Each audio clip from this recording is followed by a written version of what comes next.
So, Kelly, what was the first project that made you fall in love with filmmaking? So in high school, I went to like kind of a creative arts high school, and part of like my senior thesis was to make a film by myself. And I had this math teacher who liked to compose poetry about math. And he had this poem about, like 1984, the very like George Orwellian, like imagine we live in a dystopian world, oppressive government. It was like that, but the protagonist was a triangle. Oh my God. And so for my senior thesis, I was like, I'm gonna like adapt it into this like sci-fi kind of like 1984 meets Giver kind of short film, and I learned After Effects by myself and put like shapes on top of everyone's like heads. So like this is like a world where people are like shapes, and that was when I really was like, I want to pursue this, because it was the first time I worked with a crew. And I was like, I need so many like extras in the scene to pull off the scale that I want to. And my entire high school showed up. Everyone showed up at like 8 a.m. to like be in this film. And I was like, this is like the spirit of like collaboration. This is the spirit of like when art meets, everything that, you want it to be, with like connecting to people and working with people. And that was the first time I was like, this feels really good, just making something with so many people. Yeah. So a short film about triangles living in an oppressed government. There you go. That's all you need. So similarly, when did you realize that this is what you wanted to do? Yeah. Well, similar to you, I went to like an arts-based high school, and we had an after-school film program that was called like the Cinema Conservatory. So I auditioned for that, and I ended up getting into it, and I just kind of fell in love with film because I felt like it combined so many different art forms, like storytelling, like the visuals with cinematography, and the component of like talking to people and making real connections and building a community. And when I decided to pursue film, it was kind of more so my like inspiration behind it was my family and their stories, and like feeling a need to kind of share their stories, because I come from like a Persian Jewish background, and my parents and my grandparents all kind of left Iran in the early 80s, late 70s, and they just have these like the most incredible stories of how they left and what happened to them and just rebuilding their life in America. And that really informed a lot of like my passion behind film and why I wanted to do it. And so I just decided, if I'm gonna go for it and like really pursue this, since it can be so difficult, that like that was gonna be my fuel to do it. Then when it came to like college decisions of like, am I really gonna go to film school or am I gonna do something else? I was like, I really can't see myself doing anything else. So that moment was kind of like, okay, I'm doing this, I'm gonna go for it.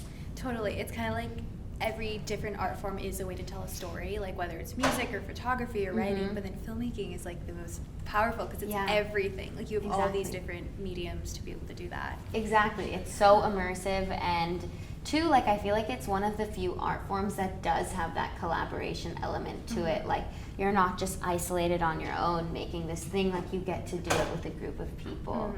So I think for social people who like are also artistic, it's a really good thing to be a part of. Totally. Yeah.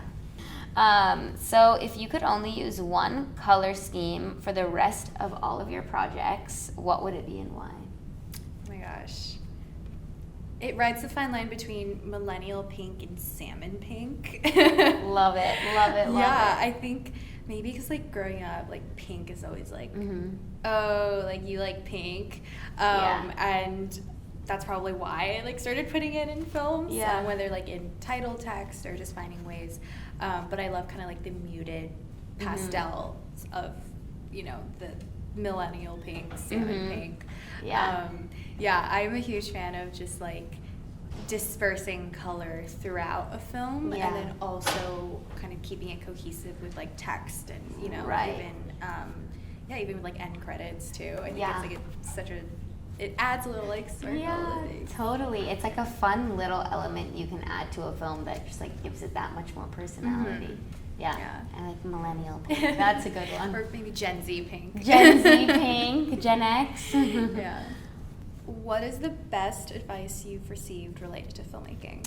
Yeah, so I think the best advice I've ever gotten with filmmaking was actually when I first started when I was in high school. We used to like pitch projects to our teachers and like the other students, and then our teachers would pick like 5 stories that we would tell, and like they'd group us up. And I had this documentary that I wanted to tell about my family friend's story, like escaping Iran during the revolution. And I was telling my teacher about it, and I was saying, well, I just started, so I don't want to do this one first. Like, I want to wait till I'm a little bit better at filmmaking and then tell that story. And he looked at me and he was like, why? Why don't you just do it now? And I was like, oh, I don't know. And he was like, just do it. And I was like, okay, I guess I'll just do it. And I think his advice of telling me like not to wait and like to just go for it and like kind of go past that like perfectionist mindset that I think a lot of like artists and filmmakers have that kind of hinder them from doing things was really encouraging, and just made me realize like, oh, you don't have to wait to do things, and if it doesn't turn out good, then it's no big deal, you can try it again. You know, kind of like took the pressure off of filmmaking and like the craft, and just reminded me like to go for the things I wanted to go for. Totally. It's like if you wait, then you're going to be waiting forever. Like there's never going to be a right, perfect time to start doing something. Yeah, exactly. And I had like a similar thing happen to me in college, but I got the opposite advice from a professor where I wanted to tell this story. And he told me, don't do it. You're not at that level yet. Like, wait till you like are a senior and then tell that story. And the voice of my high school film teacher came back and said, no, Julia, do it now. And that was like the best thing I could have done, because that was my first film that actually ever got into NFFTY. Oh my god. Yeah. So that's my best advice, is just like, if you have a story you want to tell, don't wait. Go ahead and do it. And you'll learn from it, and that's how you'll build your skill. Yeah. Something about high school film teachers, I attribute so much of like the advice that I carry with me now, like to my high school film teacher. Yeah. It's just, I think it's just they have their heart in the right place. Yeah. You know? Yeah. Okay, so what's the best advice you've ever gotten when it comes to filmmaking? So the editor of Plumtown that I worked like very closely with, we talked a lot about like how do we get viewers to connect with a piece of material. Like, how do you make someone feel sad? How do you make someone feel happy? You know, all those like different emotions. And he said, emotions don't leave any fingerprints. So as filmmakers, the best thing we can do is find consensus. Which I feel like can be interpreted in like very different ways, but I carry this now to like everything that I write, everything that I make. It's like, it's not about like, I want everyone to watch this and feel this certain emotion, because everyone interprets things differently. Right. So I think then like just keeping that in mind with, you know, filmmaking and making films, it's just about not making one person feel a certain thing. It's just trying to find consensus amongst emotions and like reception. And I carry this too with like the notes process. I feel like the notes process of making a film can be so brutal, because like we bare our souls and we send it to like our closest friends, we send it to our mentors, and you know, someone could come back and be like, this didn't click with me, this didn't land, and someone else could be like, oh, this landed. And so it's like, I remember in the early edit process, I was so confused, because like, wait, okay, this person said it didn't land, so obviously something is wrong. And so like not taking notes, you know, from a literal sense, but just trying to feel like, why are people connecting with this? Why are people, you know, saying this? And it's just like, emotions are not linear. They're not like black and white, and everyone interprets things differently.